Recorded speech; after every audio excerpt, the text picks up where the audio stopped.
Alright guys, Xyphoe here, and I'm also here to tell you that I love arcade coin-op soccer games. As a kid I was obsessed with them, and whenever I went to an arcade or a shop that might have coin-op machines, I went looking for the first footy game I could find.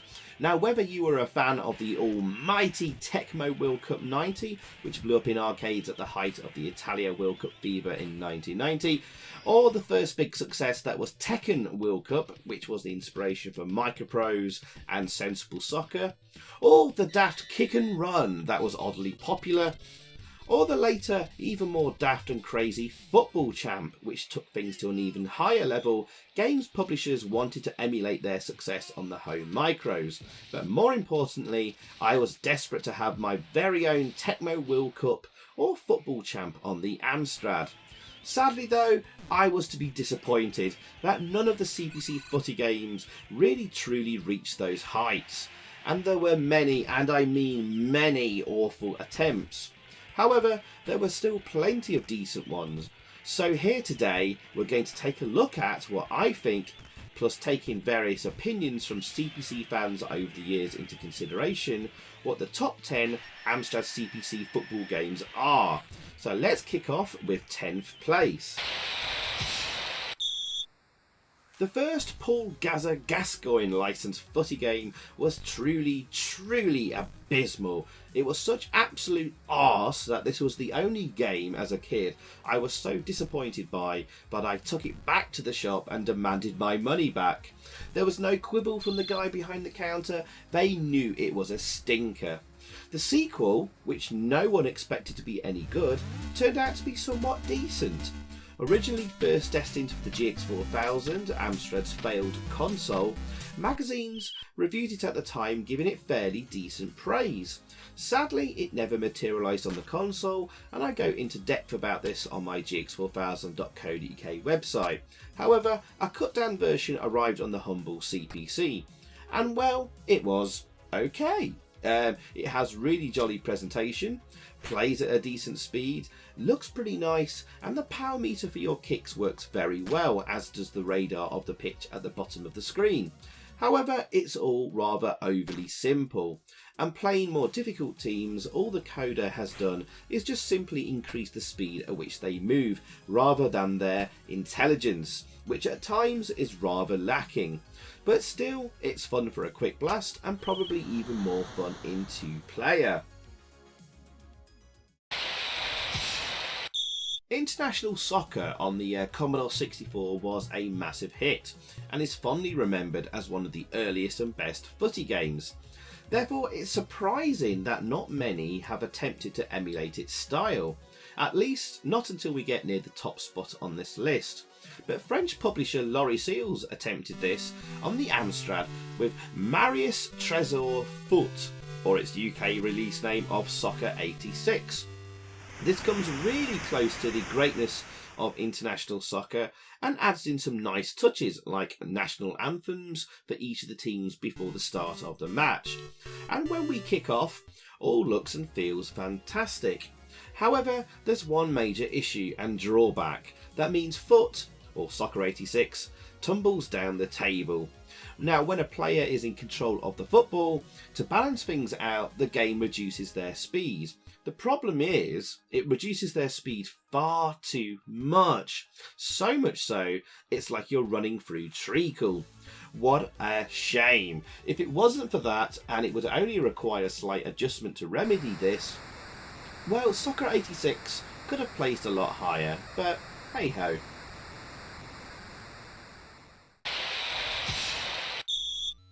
Now, as most of us know, US Gold made a right hash of their official World Cup licence in 1986 with the infamous and abysmal World Cup Carnival.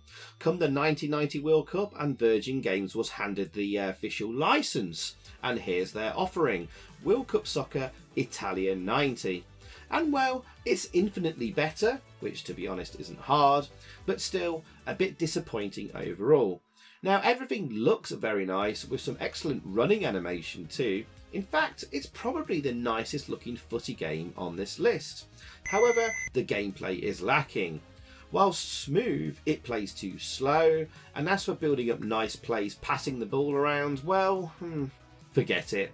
Simply hoof it up the pitch and see if you can zigzag past everyone. And things take a strange turn when you reach your opponent's goal. Virgin took the strange decision to suddenly switch the action from a sort of overhead view to a behind the player 1v1 against the goalkeeper. Hardly great footy action, but meh, it's a novel idea that ultimately doesn't really work for me. It is possible to score though outside the box and without having to switch into this mode, but it's very, very hard to pull off. Overall, the presentation between the matches is severely lacking, as are the sound effects, and the complete absence of music doesn't help either. But you might get some fun out of this one for a short while. It's a nice looking effort. Another licensed footy game and another sequel to one that wasn't very impressive. Because the first Gary Lineker game was barely average and just not fun. Thankfully though, Gremlin remedied this in Hot Shot and switched things to an overhead perspective, and this plays rather well and I liked it a lot as a kid. Having a manageable power meter for your kicks helps matters a lot, allowing you to pass it around a bit and also attempt a range of different shots to beat the keeper. Yes, it keeps things simple, but it kind of works well. However, it does limit it from being higher in this list. But we've got a nice tune on the title screen, it's well presented, and the referee popping up, scoreboard and minimap are nice additions. And also guys, check out the recent long play and review I did on my channel if you want to see more Gary Lineker Hot Shot action. US Gold were clearly miffed they lost out on the official World Cup 1990 licence to Virgin, and well, they only have themselves to blame after World Cup Carnival, so they came in strong with a similarly named game in Italy 1990 and heavily marketed the hell out of this one in the press at the time. I'm actually surprised Virgin weren't annoyed and sought legal action, but US Gold were a Goliath, so I guess they decided it wasn't worth the trouble. As it turns out, Italy 1990 is arguably the better game, and maybe some people though are surprised I haven't placed it higher in the list. Sure, it's really nicely presented and is most definitely the fastest moving footy game here. However, it's severely limited in the gameplay department. Yes, it's one of those kick and rush soccer games, usually where one player with a ball just zigzags up the pitch and scores in the same way each time, which doesn't create much incentive to come back and play it after you've breezed the World Cup. But players do have different stats and you can pick your team before the match, but the only stat to care about is speed, so pick all the players with the fastest speed and the CPU won't stand a chance. The CPU is also rather stupid, so it won't be long until you lift the World Cup. However, US Gold in their rush released the game with an awful bug where when you finally win the World Cup, it actually gets handed to the losing opposition team. So they had to re-release this later as the Winners Edition with that bug fixed. Oh, US Gold, eh?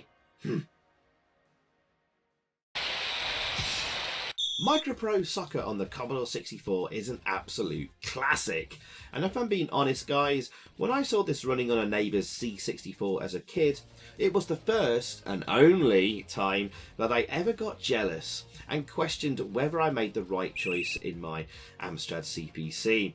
I was blown away. It was the footy game I'd always been looking for to play at home. In hindsight, maybe I was a bit overexcited about it, but it was with trepidation as a kid that I sought out the CPC version, suspecting it would be a lazy port. Well, I was almost right. It wasn't as good as the C64 original, and quite likely a port of the Specky version to add insult to injury. However, it was still surprisingly good. Actually, really quite good. Yes, the smaller playing area is the biggest bummer, along with the two colour graphics. Also, it's not as fast and as fluid either, but it feels pretty similar and does maintain all the features from the original, including swerve on shots, which is great fun, weather effects like thunder, lightning and rain, and most surprisingly welcome, the action replays after scoring. The indoor soccer version is also included on side 2 of the tape and disc as well. So yeah, still a decent footy game. Not as good as the Commodore original, but this is still really good stuff. And a really good package from Microprose. So, Adidas Championship Football. And it's a footy game that is not well remembered or talked about much, which is a shame because it's actually very, very good. This was Ocean's footy game to capitalise on the fever surrounding the 1990 World Cup. However, delays meant it completely missed the World Cup being released some months after. As such, it seemed Ocean lost all interest in the game, barely marketing it. And the Amstrad version at least is quite a rare find. But if you do find it, well, you'll have yourself the best presented footy game on this list, with excellent music from Matthew Cannon as always. Now, we're still on an overhead view here, and it's the first game here which doesn't have the ball stuck and glued to your feet, mimicking what Kickoff started. However, it's much easier to control than Kickoff, and a power meter is a very welcome addition. You can actually build up some decent plays here, passing the ball around, and it can be quite tough to score at times, but there are a range of ways you can do this, which is a hallmark of a good football game. And so I would highly recommend this one. It's not for everyone, but if you want to see more, check out the recent-ish long play and review I did of this on my channel. But yeah, Adidas Championship Football, pretty decent. There you go.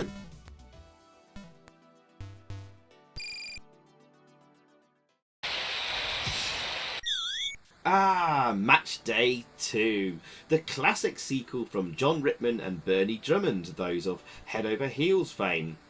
Okay, now look, okay, there's no getting around this. This is slow, really slow. And personally, I would rate this lower in the list, but there is a huge amount of love for this game, so I have to listen to the people. And it's not just nostalgia and rose-tinted glasses. This game has a huge amount of charm, which is why it's so fondly remembered. It's also quite feature-packed, with the ability to do everything from chip shots, back heels and headers, and the physics are really good, with what John calls his Diamond Deflection System, or DDS for short. You can even shoulder barge players, and because of all that, some spectacular goals can be scored, which is so important in arcadey soccer games because it gives you that great feeling when you pull it off. If only it wasn't so slow.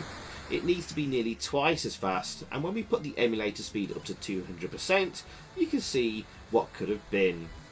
Then it's really, really great fun and would have ranked at the top spot, but alas, we have to judge it on how it would have played on your Amstrad CPC back in the day.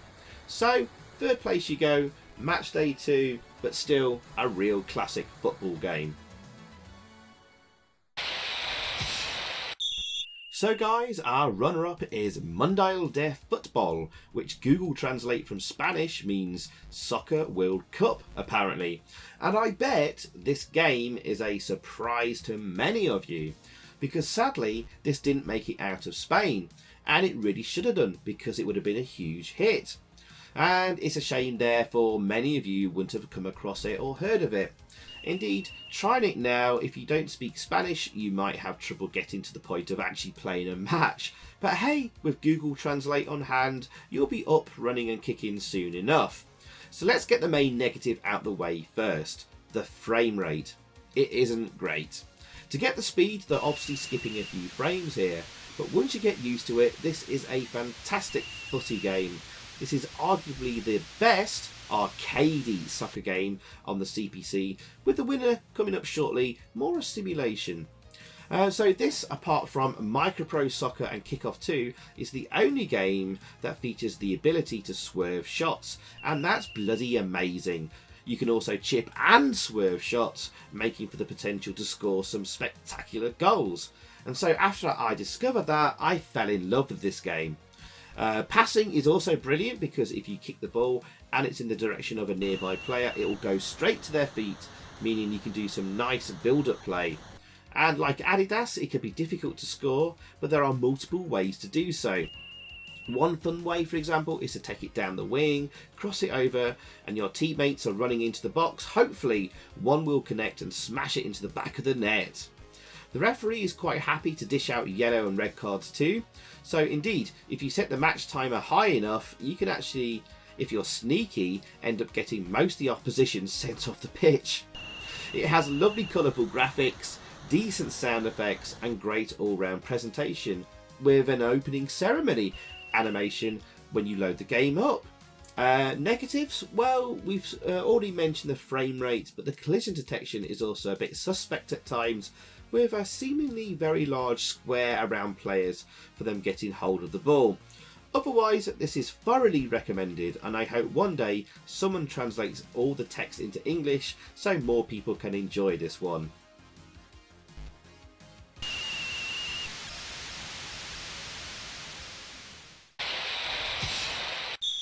Before we get on to the winner, let's have a few honourable mentions that just missed out. Let's start with two games from a very well-known series, Kickoff. And the first Kickoff game looks dreadful, but is actually the best playing out of the two. The Kickoff series is known for being difficult to control with the ball not being glued to your player's feet. But this works quite well here, and you can control the players without too much difficulty. Sadly, the sound effects are mostly awful and the presentation is bare bones, which means it lost 10th position to Gazza II, but this is still okay for a quick blast. Now, the sequel promised so much. Kickoff 2 is absolutely packed with features in the menu and initially looks the business. Initial impressions are that this is going to be great, but sadly, it's near impossible to control the ball and dribble with it. And without a radar, you have no idea where your players are to pass to, but to make matters worse, the CPU is insanely good. Here I've had to set my team's abilities to international levels and the CPU to the worst as Division 4, just to be able to play it to some degree. Even with that, there are still problems, like if you kick the ball too hard, it isn't able to scroll fast enough to keep up with it. So sadly, this is rubbish overall, and that's a real shame because it had potential. Now we move on to two Spanish games that were very popular and beloved over there. So to keep our Spanish viewers and friends happy, here they are. So, Nicholls Football Master is a very colourful and nice looking game that unfortunately plays at a really poor frame rate and is rather too easy. So nice graphics, but poor frame rate seems to be quite a common thing in Spanish games, it seems. However, this bucks the trend in terms of difficulty. Spanish games are meant to be insanely hard, but here you can score over and over with ease.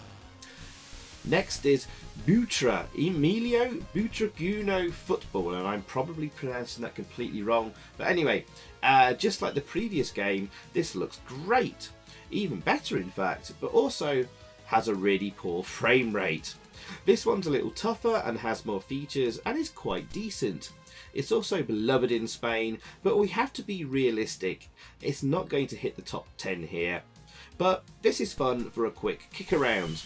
And it also had a sequel, which was a rebranded Gary Lineker's Hotshot for the Spanish market. Finally, we have two surprisingly decent budget games. European Soccer Challenge from players may not look much, and it's definitely difficult to tell which side is which from the two colour graphics, but it actually plays really nicely. Movement and scrolling are smooth, the computer opponent is no pushover, making for a decent challenge here, and I actually had quite a bit of fun with this one. The power meter for kicks is great to see and use, and with some more development time and colourful graphics, this could have been a real winner. And lastly, a very rare budget game from Hughes, Super Cup Football. So little is known, we don't know if this ever saw a release on Hughes' racket budget label like the Commodore 64 version, but it definitely did appear on a compilation called Fourth Dimension. This is another that surprised me. It's most certainly quite wonky in places, but it's also quite good fun for a quick kick around. And it has some nice jingles of music too. My feeling is that this was an unfinished game in development, but hey, if you manage to spot this on eBay or at a car boot, well, you've got quite an interesting little find here. But now, time for our winner of the Amstrad World Cup.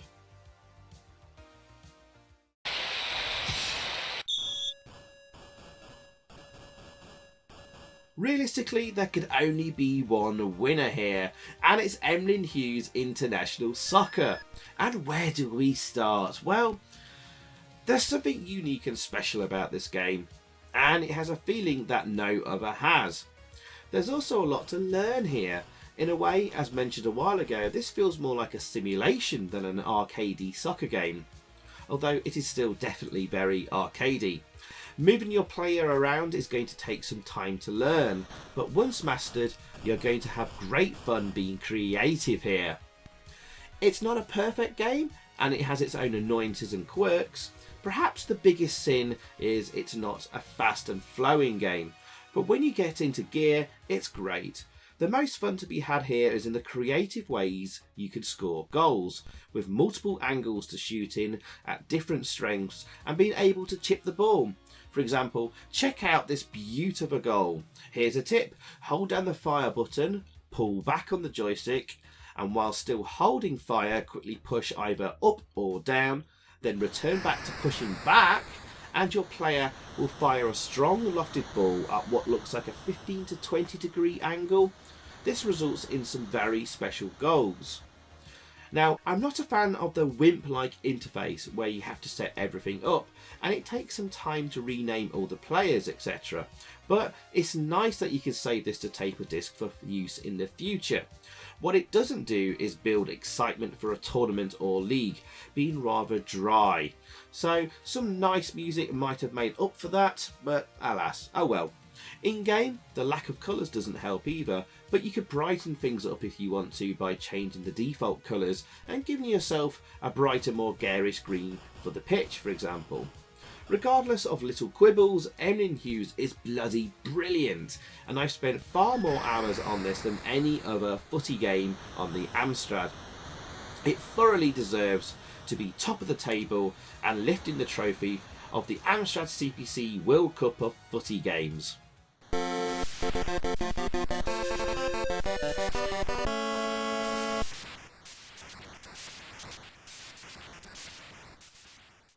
So there you go. I hope you enjoyed this. Let me know in the comments below if you think a game deserved to be higher or another deserved to be in the top 10. What was your favourite footy game? And should I look at the worst footy games in another video at some point? Because my god, there are a lot of terrible ones. Anyway, like, comment and subscribe, ringing that bell if you haven't already, and thanks for watching. Goodbye.